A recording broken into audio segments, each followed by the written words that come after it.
Hello, this is the informational chat entitled Adoption Rights for Birth Mothers and Birth Fathers.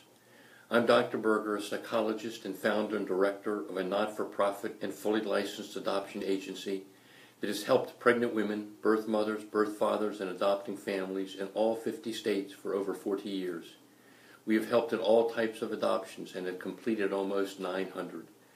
Please remember that while I have many years of experience, I am not an attorney, and regarding legal matters, you should always check with an attorney. It is important to know and understand that the biological mother, her husband, if she is married, and the biological father, even if he is not the husband, all have rights concerning the child. This is the case whether or not the birth father and or husband is still involved with the birth mother, and even if his name is not on the birth certificate. There is no adoption situation where the rights of the biological birth father can or should be ignored. Even if the birth mother is not sure who the birth father is, the unknown person still has rights which must be addressed by the law. Your rights as a birth mother and birth father are protected in every U.S. state and territory. As the birth mother of a child, you have the right to make many adoption-related choices, including the kind of child adoption, such as an open or closed adoption or an agency or private adoption. However, the legal right that most birth mothers and birth fathers are most concerned about is typically the one that ends their parental rights.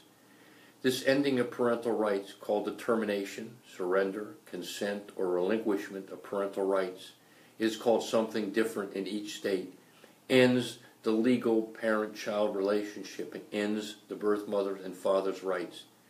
This parental rights can be ended voluntarily or involuntarily. The involuntary ending of parental rights is usually done only with children who have been placed into the state child welfare system or foster care system. If you are working with a private adoption agency or with an adoption attorney, typically parental rights will be ended voluntarily and only with your approval. Due to the importance of the decision to permanently end parental rights of the birth mother and father, every state has its own requirements that must be met prior to making this decision. As the biological mother of the baby, whether born or unborn, you have the right to determine how you and the baby are to be cared for. Your rights are limited only by the laws of the state in which you reside. And after the baby has been born, you have the right to make all the decisions about your care and the baby's, as long as your actions do not and have not jeopardized the health and safety of the baby. If you have been thinking about raising the child yourself or placing the child for adoption, none of the decisions you have made or the documents you signed prior to the baby's birth are binding on you. You have every right and the opportunity to change your mind. Remember that as far as the decision to place the child for adoption goes, you are not the only one who has rights, and you cannot make all the decisions on your own.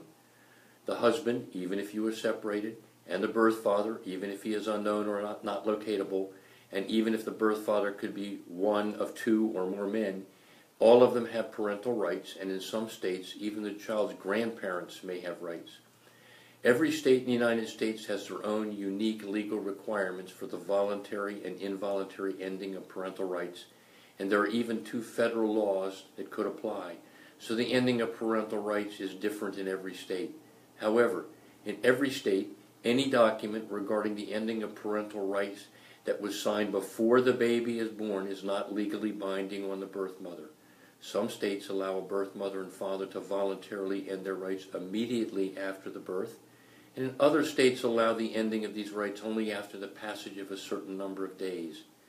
Depending on the age of the birth mother and father and the circumstances involved, some states even require a birth mother to appear in court before his or her parental rights can be ended. Again, every state is different.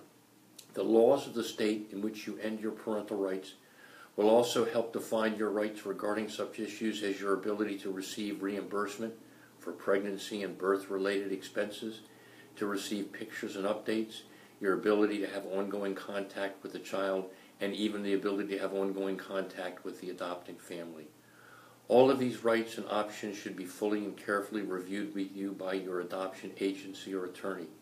That is one of the reasons that your choice of proceeding with a not-for-profit agency and attorney, that you have your interests at heart, like our agency or some other nonprofit agency, is so important. A very important reminder is that no adoption document a birth mother signs prior to the birth of the baby is binding regarding the ending of her parental rights. After the baby is born and before the birth mother signs legal documents, she can change her mind and does not have to place the baby for adoption and have her parental rights ended.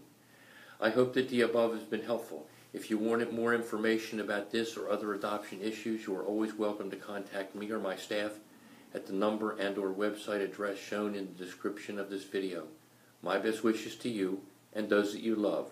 Thank you.